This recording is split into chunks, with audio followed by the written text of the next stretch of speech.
हाँ जी, क्या हाल चाल। तो जी स्वागत है आपका सह परिवार हमारे इस फालतू व्लॉग की सीरीज में, जिसमें हम हमारी बोरिंग लाइफ को शेयर करते हैं, बस ऐसे ही रैंडम मोमेंट्स। तो पिछले कुछ हफ्तों में मैं एक राइड पे गया था, मिले थे एक शौकीन अंकल से, एक जैकेट खरीदी, कुछ सरकारी काम निपटाए और एंड में मैं नुमाइश करूंगा अपनी नई हॉबी की। तो मैंने एक 3D प्रिंटर लिया है, बस यही सब है। तो खाली बैठे हो तो देख लो, बाकी शुरू करते हैं। तो जी आज हम जा रहे हैं हमारे 2 पहिया वाहन की जैकेट लेने। तो पता नहीं, मैंने समर जैकेट ली थी पिछले साल, अब वो पता नहीं खो गई, मैंने दोस्त का रख दिया, पता नहीं कहाँ चली गई, लेकिन मिल नहीं रही हो। 3-4 हफ्ते से पूरा घर छान दिया। गर्मी यहाँ बहुत प्रचंड पड़ रही है, मतलब 36-37 डिग्री तो ऐसी चुम्बी लेता है वेदर जो भाई पता ही लगता। तो आज मैं जा रहा हूँ बस अपनी मोटरसाइकिल की जैकेट लेने, और देखते हैं क्या क्या नई टेक्नोलॉजी आई है जापान में राइडिंग गियर्स को लेके। हॉट फूड ओ बेंतो, बेंतो मतलब जापानीज़ खाना, यहाँ बेंतो बेचते हैं। यहाँ पे इनको पैसे दो तो ये बेंतो देगी, मतलब आपको बेंतो देगी। No double meaning jokes here. ये एक पारिवारिक चैनल है। बेंतो वैसे जापानीज़ में खाने मतलब लंच को बोलते हैं। अंकल जी ने फुर कहर मचा रखा है, नंबर प्लेट मोड़ रखी है, आफ्टर मार्केट एग्जॉस्ट लगा है, इंजन 50 सीसी का है, साइड व्यू मिरर है नहीं, डेट होना का पावर एडवांस कुछ तो लगा रखा है। अच्छा ये वो एयर फिल्टर, क्या बात है अंकल जी।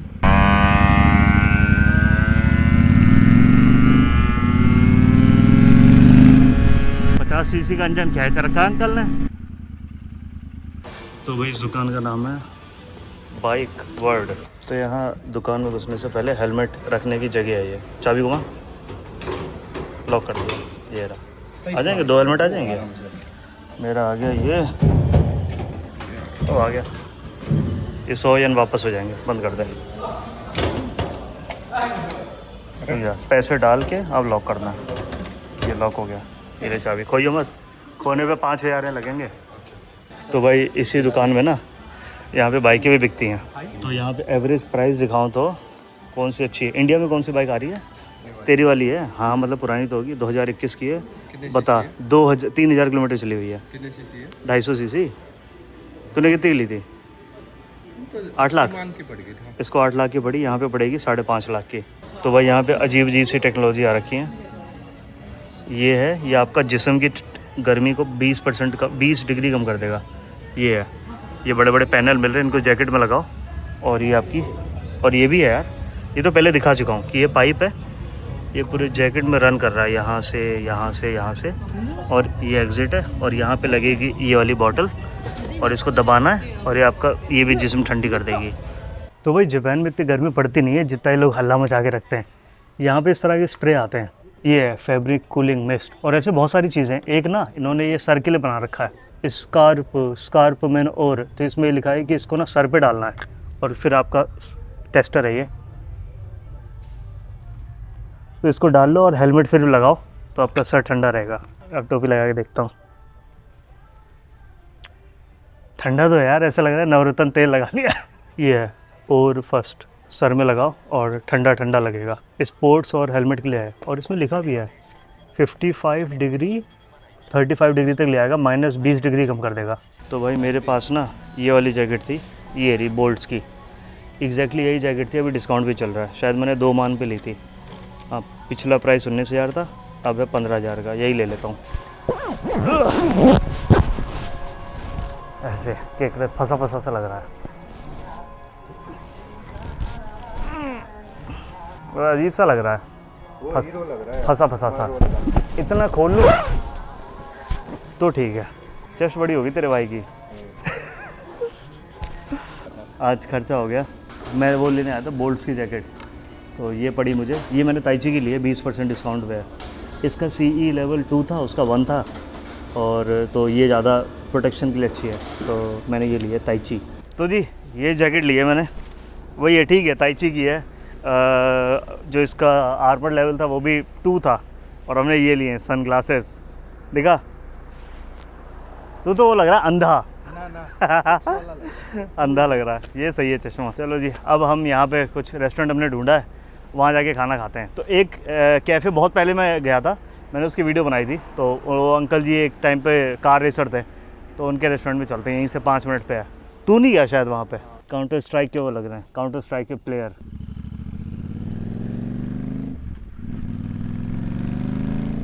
तो वही जो कैफ़े है, यहाँ मैं बहुत टाइम पहले गया था, 2-3 बार मैंने दोबारा जाने की कोशिश करी, टीना के साथ भी गया था, लेकिन वो कैफ़े ना रिनोवेट हो रहा था, तो पूरे विंटर वो बंद था, समर बंद था। तो आज मैंने ऐसे रेंडमली देखा कि चलो खुला है तो मिल के आते हैं। पता नहीं अंकल पहचानेंगे नहीं पहचानेंगे, मतलब शायद 2 साल पहले गया था मैं। उन अंकल जी के पास बहुत सारी ना स्पोर्ट्स कार वगैरह थी, और वो एक बार माइकल शुमाकर के साथ भी रेस कर चुके हैं। तो ये वो वाला कैफ़े है। वैसे अंकल पहचान ही जाएंगे, क्योंकि जापान में बहुत कम ही लोग हैं जो बाइक चलाते हैं, फॉरेनर्स हैं, और उसमें भी इंडियन बहुत कम है। ओह, पूरा इन्होंने नया बना दिया। पूछ लेおすすめのバーガーは何ですか？おすすめはね、もうクラシックですね。あ、クラシック。はい、ありがとうございます。はい、ありがとうございます。ありがとうございます。हाँ है। तो भाई अंकल जी हमें पहचान गए थे। मैं 2-3 बार आया था, एक बार शायद टीना के साथ भी आया था। बहुत गर्मी है भाई। आ गया सारा लोको मोको। तो पहले इनका ना उधर एक शॉप थी, गराज था, जहाँ इनकी स्पोर्ट्स कार वगैरह दिखाई थी मैंने, तो उन्होंने पूरी नई बिल्डिंग ही बना दी है। अब हम यहाँ खा रहे हैं। मिच्छा ओशिगाता तो मादा कुर्मा तो का अरे मस्का ओ ममिता मिता है।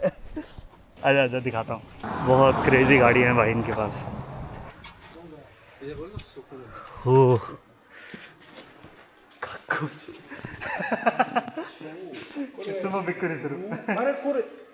रेसिंग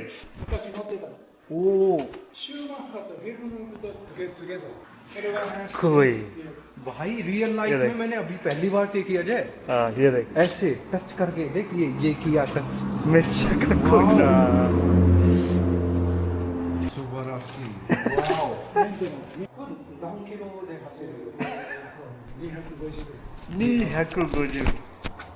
फरारीこれ今も走ってますか？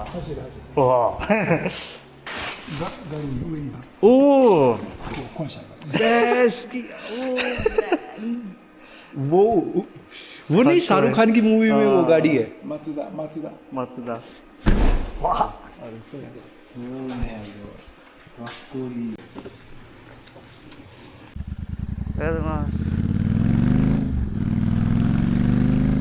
हाँ, मज़ा आ गया। अंकल जी ने गाड़ियाँ दिखाई, उन्होंने एक गाड़ी और ले ली, और उस गाड़ी का प्राइस था कितना, 90 लाख येन। क्यू हैकुमान बोला था, तो लगा लो 90 लाख का हुआ 50 लाख की गाड़ी।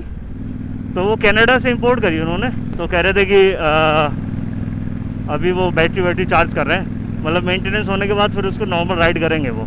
अब मैं जा रहा हूँ अब मेरी फेवरेट स्पेस पे, जहाँ मैं बस चिल करता हूँ। बड़े चिल हैं यार अंकल जी, खाना भी एकदम शौक से बनाते हैं, मतलब बहुत बढ़िया खाना बनाते हैं। और उन्होंने पेट एरिया बना दिया है, तो अब मैं अगली बार टीना और जय और विली के साथ आ सकता हूँ।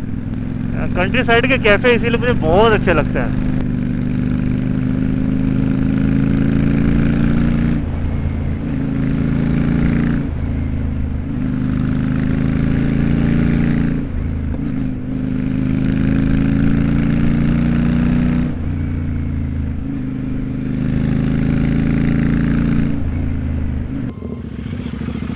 ये वाली जो जगह है ना, ये मुझे टीना के दादी जी ने दिखाई थी, और जब भी मेरे को कुछ भी करने का मन नहीं होता है ना, सिर्फ बाइक राइड पे आना होता है, तो मैं यहाँ आ जाता हूँ।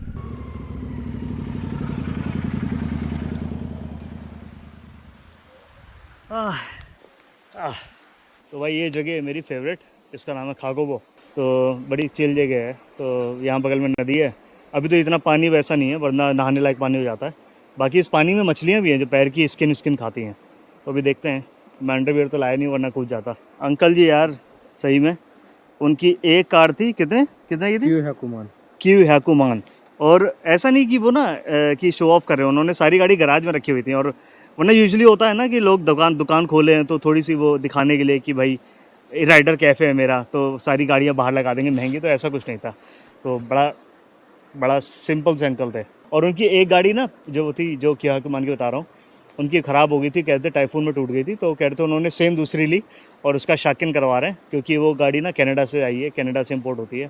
तो वो इंपोर्ट करके यहाँ उन्होंने रखी हुई थी। कितनी गाड़ियाँ थी? 5-6 गाड़ियाँ, एक फरारी, 2 ट्रैक रेसिंग कार्स। खड़ी गाड़ी का शक किन पे कर रहा है देख। हाँ। सब बड़ी बात ये है हाँ, खड़ी गाड़ी का शक कि है। कल को मेरे को एक दिन भी चलानी हाँ। हुई तो उसको निकालने के लिए। उसमें फरारी भी थी। सही में जापान में ना ऐसे इतने अमीर लोग मिल जाएंगे ना, देख के बता नहीं सकते कि वो इतने अमीर हैं, इतना पैसा उनके पास। लेकिन वैसे भी हैं कई लोग जो शो ऑफ करते हैं, दोनों ही मिल जाते हैं।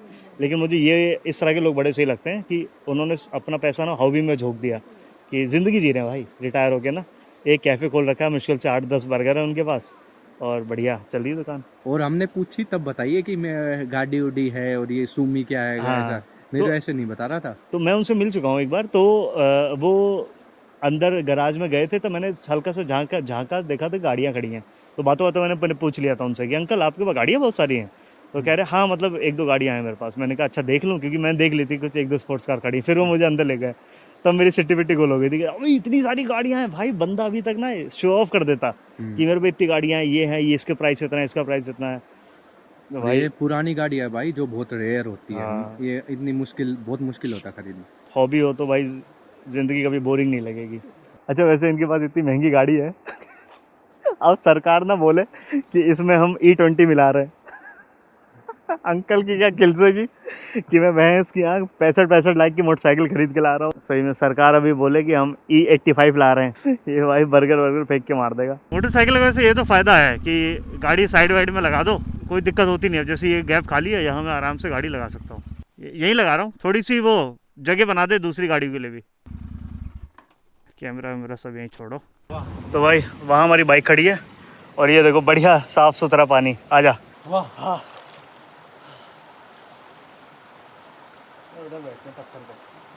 ये जो नदी है ना, इसमें छोटी छोटी मछलियाँ हैं।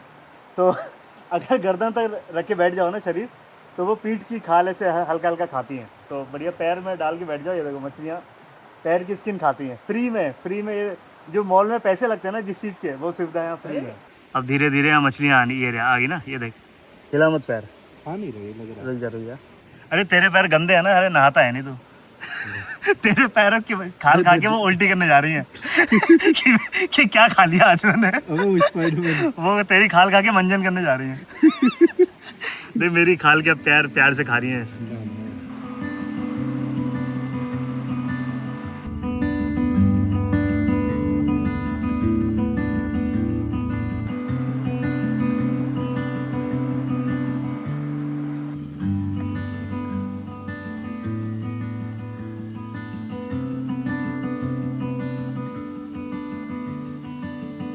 तो यार जापान में वीकेंड्स मेरे ऐसे ही निकल जाते हैं। कभी वीडियो बनाता हूँ तो कभी नहीं। टीना के साथ भी बहुत सारी राइड्स होती हैं, बस हम चिल करते हैं और घर पे वापस से आते हैं। अब तो जय भी हाइकिंग में जाने लगा है। और बहुत सारे लोग इस चैनल पे हैं जिनको लगता है मेरी फुल टाइम जॉब ट्रैवलिंग और यूट्यूब है। तो भाई ऐसा नहीं है, मेरी फुल टाइम जॉब है, वो पूरी अलग फील्ड है, और फिर घर पे बहुत सारे काम भी होते हैं। यूट्यूब तो बस हॉबी है, बस ये सब किसी तरह साथ में लेके चल रहा हूँ। और इसी कला को शास्त्रों में वर्क लाइफ बैलेंस कहा गया है। हाँ जी, आज हम निकले हैं ज़रा काम से, कुछ सरकारी काम से। सरकारी काम वहाँ जाके पहुँच के बताता हूँ, लेकिन जापान के सरकारी काम में ना कुछ प्रो एंड कॉन्स रहते हैं। हाँ जी, सबसे पहले अगर मैं प्रोज की बात करूँ तो भाई यहाँ के सरकारी ना ऑफिस वगैरह बहुत सुथरे हैं। मतलब ऐसा अथॉरिटी जैसा नहीं लगता है, ऐसा लगता है कि वो हमारे लिए काम कर रहे हैं। मतलब वो हमें भेजेंगे नहीं, इस टेबल पे चले जाओ, उस टेबल पे चले जाओ। एक बंदा होगा, बड़ी शांति से पूछेगा आपका क्या काम है, आपको फॉर्म बता देगा, और आप उस जिस टेबल पे जाओ वहाँ आपका काम हो जाएगा। और अगर आपको जैपनीज़ ना भी आती हो ना, तो बाकी शहरों का पता नहीं, ओसाका टोक्यो जैसे शहरों में ना आराम से वो इंग्लिश वाला स्टाफ भी आपको मिल जाता है। तो अगर आपको जैसे कांजे वंजे लिखनी ना भी नहीं आ रही हो ना, या फिर पढ़ में ना आ रही हो, तो आराम से बहुत प्यार से हेल्प करेंगे। और अगर कौन की बात करूँ तो सबसे बड़ा कौन तो यही है कि हॉस्पिटल हो गए, यहाँ के ऑफिस हो गए, सिर्फ वीकडे में खुलते हैं, वीकेंड पे कोई काम नहीं, बढ़िया छुट्टी पे रहते हैं लोग। और उल्टा अगर हाँ, लेकिन ये प्रॉफिट है कि अगर आप ऑफिस में बोलते हो ना मुझे सरकारी मतलब काम से छुट्टी चाहिए या 2-3 घंटे की लीव चाहिए, तो आराम से मिल जाती है। तो आज फ्राइडे है और यहाँ से मेरे घर से 19 किलोमीटर था, और तो अब मैं जा रहा हूँ फर्स्ट हाफ की छुट्टी लेके। अब सरकारी काम है वो बता देता हूँ। तो ये जो बाइक है ये मेरे पुराने एड्रेस पे रजिस्टर थी, तो वो ओसाका शी पड़ता है। तो अभी जो है वो अलग शी है, टोयोनाका शी है। तो इस वजह से मुझे ना वो करना पड़ेगा, इस बाइक का एड्रेस नहीं, वो परफेक्चर चेंज कराना पड़ता है, ताकि टैक्स वगैरह के पेपर या कोई भी डॉक्यूमेंट वो मेरे को भेज सकें। ट्रक के साइड में रहता हूँ, छाँव में। हाँ। अरे राइट में नहीं गया, कहाँ आके खड़ी करी है इसने, मुझे राइट में जाना था, यहाँ से लेफ्ट।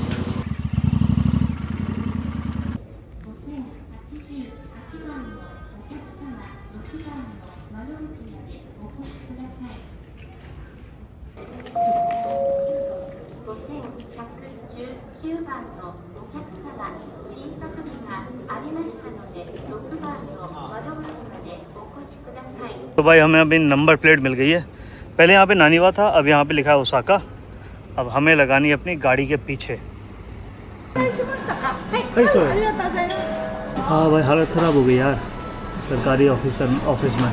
जापानीज गवर्नमेंट को office ताहेन। They have Japan is considered the most country with most paperwork. So you have to write everything. If you make a mistake, you have to line up again. They will ask for your like ID because I'm right. If your alphabet is wrong, they make you line up again. तो जी मैंने खरीदा है 3D printer. तो जिनको नहीं पता है 3D printing का मेरे को एक्सपीरियंस नहीं है, लेकिन 3D प्रिंटिंग इंडस्ट्री में मेरे को थोड़ा एक्सपीरियंस है। मैंने बहुत सारे फ्रीलांस किया है बहुत सारे सालों तक।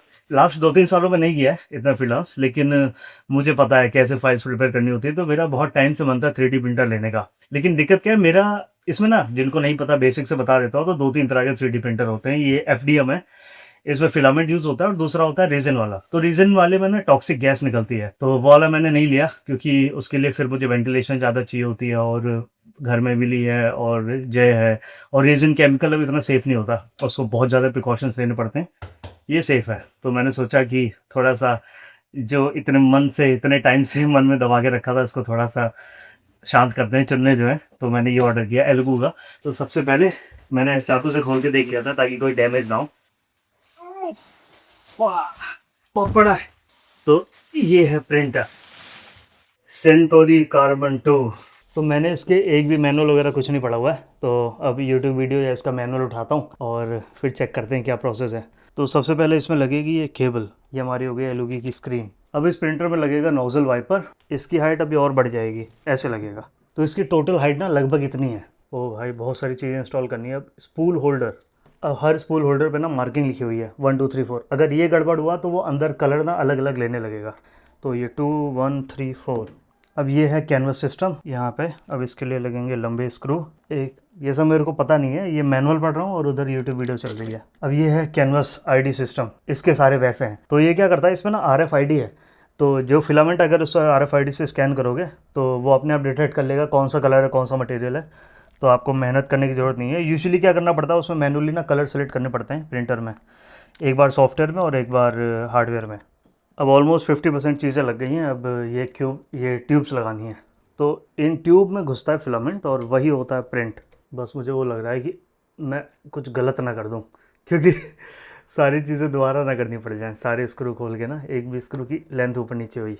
अब ये है हमारा प्रिंटिंग बेड। तो ऑन तो हो गया। तो जी 15 मिनट लगेंगे चेक होने में। बाकी इसमें ना कैमरा वैमरा सब है। हाँ इसमें ना कैमरा वैमरा सब है, तो आप लाइव ना देख सकते हो कि आपका प्रिंट ख़राब हो रहा है कि नहीं हो रहा है। और इस ऐप में बढ़िया है, ये ऐप ना इसमें सारे फिलामेंट्स दिखा रहा है, और प्रिंटर अभी ऑफलाइन है क्योंकि अभी रिस्टार्ट हो रहा है। टेम्परेचर और लाइव कैमरा फीड भी आएगा यहाँ पे। तो जी मेरे पास ये 3 कलर हैं और अब इनको बारी बारी लगाते हैं। 1 2 3 4। तो जी पेन ड्राइव लगाने के बाद आ गया ये। अब इसमें बुद्धा बेंची। मुझे ना स्पीड देखनी है क्योंकि मैं प्रिंटर ना बहुत टाइम से लेने की सोच रहा था, और उस टाइम पे ना मतलब 5-6 साल पहले FDM जो थे ना, ये प्रिंटर होते हैं जो फिलामेंट वाले, इनकी क्वालिटी बहुत बेकार थी। मेरे पास अभी सैंपल नहीं पड़े हैं, मैंने सारे ऑफिस में यहाँ पढ़ेंगे मेरे पास नहीं। तो उस टाइम पे क्वालिटी इतनी अच्छी नहीं थी, लेकिन अब FDM जो प्रिंटर्स हैं इनकी क्वालिटी बहुत अच्छी हो गई है। मन ऐसा धक धक हो रहा है कि प्रिंट क्यों नहीं हो रहा है। ये एक प्रिंट हो जाए ना, फिर पता लग जाएगा कि चलो प्रिंटर मैंने ठीक से लगाया है। Nozzle 140 degree. अब लिख के आ रहा है अभी प्रिंटिंग शुरू करेगा।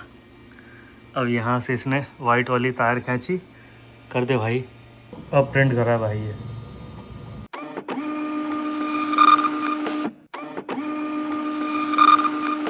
मैंने 5 साल पहले ये मॉडल बनाया था और आज ये मेरे सामने है। नाइस। हाँ जी, तो आज डे 2 है और हमने 2-3 चीज़ें प्रिंट करी हैं। तो ये वाला सबसे बड़ा प्रिंट किया मैंने अभी तक। इसको बाद में दिखाता हूँ, लेकिन पहले वो दिखाता हूँ जो मैंने अभी किए हैं प्रिंट। तो प्रिंटर की सेटिंग देखने के लिए मैंने ये प्रिंट किया है, कैमरे में आएगा, ये चॉपस्टिक रखने वाला कुछ था। और दूसरे मैंने ये बुद्धा जी प्रिंट किए हैं। ये फ्री STL फाइल थी, प्रिंटर के साथ ही मिली थी, तो ये प्रिंट करा है।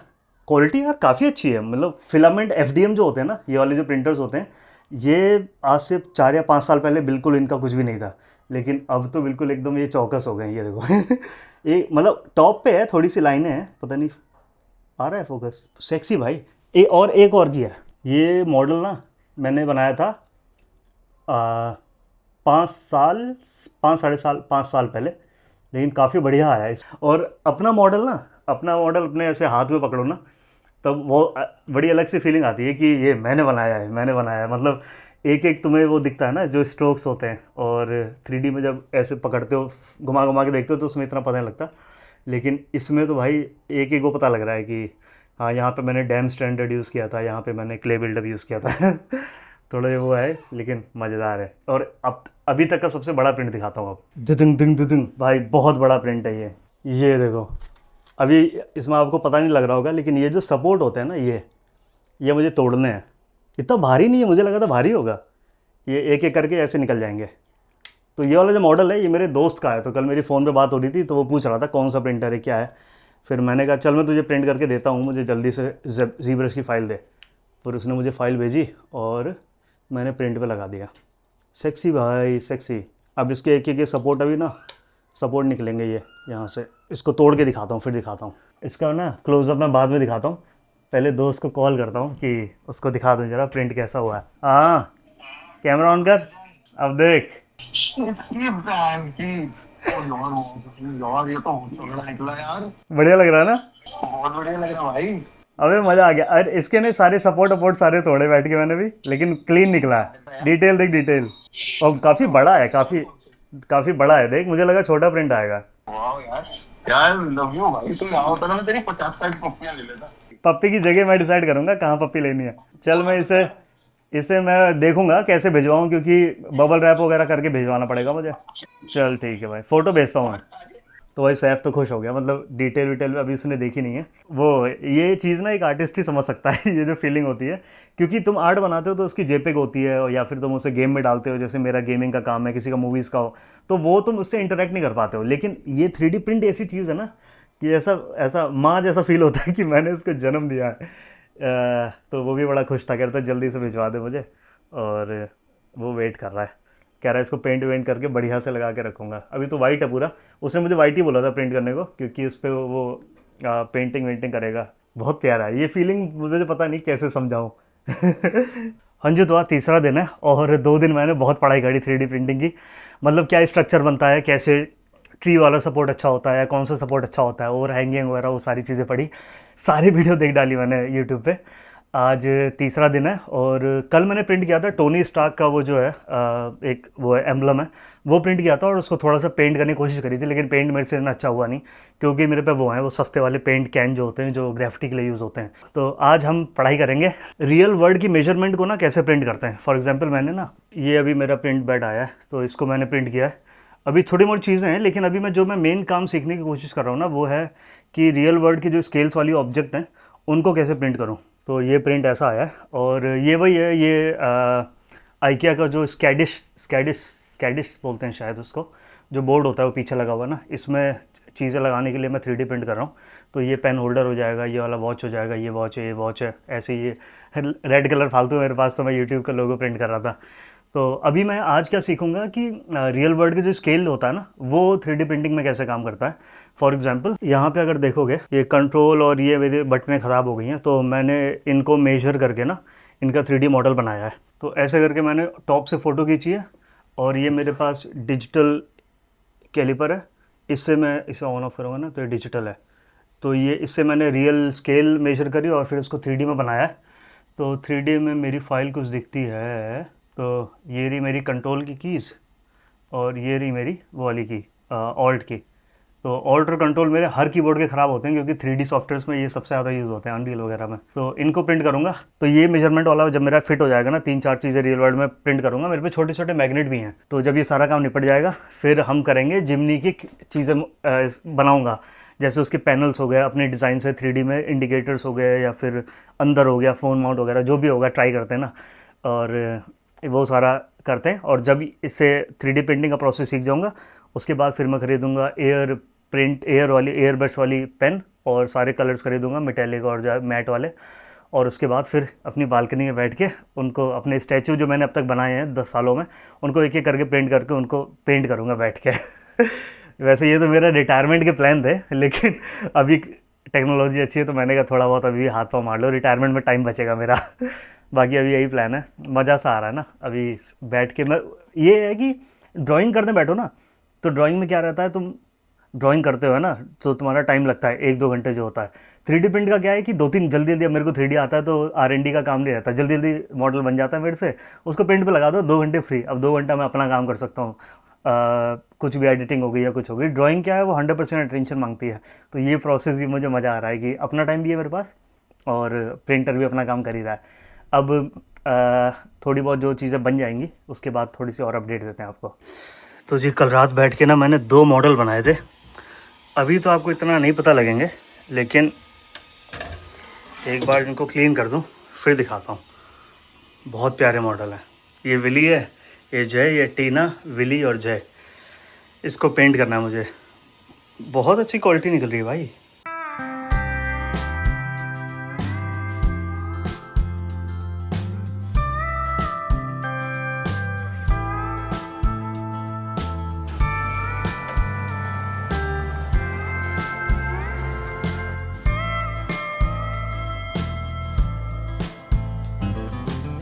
तो जी जीवन में हॉबी बहुत ज़रूरी है। दुनिया में हर इंसान के पास 24 घंटे होते हैं दिन में। सब नौकरी कर रहे हैं, सबकी अपनी स्ट्रगल है। अब उसे big boss, shorts, web series, IPL, daily vlog ये सब देखने में खर्च कर दो, या उस टाइम को यूज कर सकते हो कोई स्किल सीखने में, लैंग्वेज सीखने में, या कुछ भी क्रिएटिव और प्रोडक्टिव करने के लिए, क्योंकि सबके टाइम का कंट्रोल खुद के पास ही होता है। मेरी भी बहुत सारी हॉबीज हैं, travelling, riding, hiking, drawing, painting, art, बहुत सारी, और सबके लिए टाइम निकल ही आता है। सब कहते हैं टाइम नहीं मिलता, तो जी बस अपनी नजरों से ये 5 इंच का जो फोन है इसको दूर रख के देखो, आपके पास भी टाइम ही टाइम होगा। और कुछ नया ट्राई करो।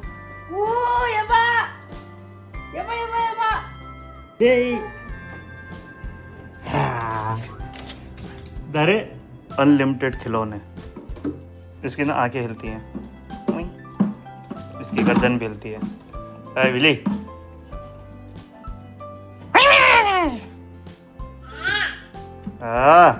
आजकल ये मिमिक्री सीख रहा है। कौन सा डायलॉग?